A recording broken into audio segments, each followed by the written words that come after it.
ડાંગ જિલ્લાના શિંગાળા માધ્યમિક શાળા ખાતે ગુજરાત રાજ્ય વિધાનસભાના નાયબ મુખ્ય દંડક વિજય પટેલે કિચન ગાર્ડનની મુલાકાત લીધી હતી.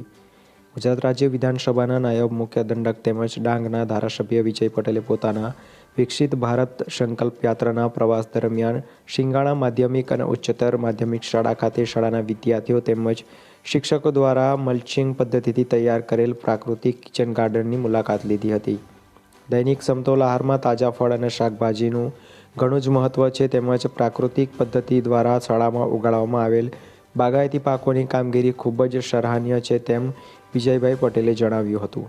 શિંગાળા શાળાના શિક્ષકો દ્વારા પ્રાકૃતિક ખેતીનું મહત્વ, પ્રાકૃતિક ખોરાકનું મહત્વ સમજાવવામાં આવ્યું હતું તેમજ પ્રાકૃતિક ખેતી પદ્ધતિ અંગેનો ખ્યાલ આપ્યો હતો.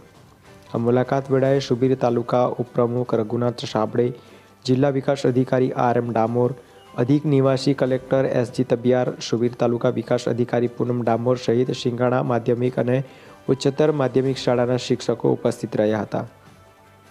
Pravin Vadu, SGTV live news, Dang.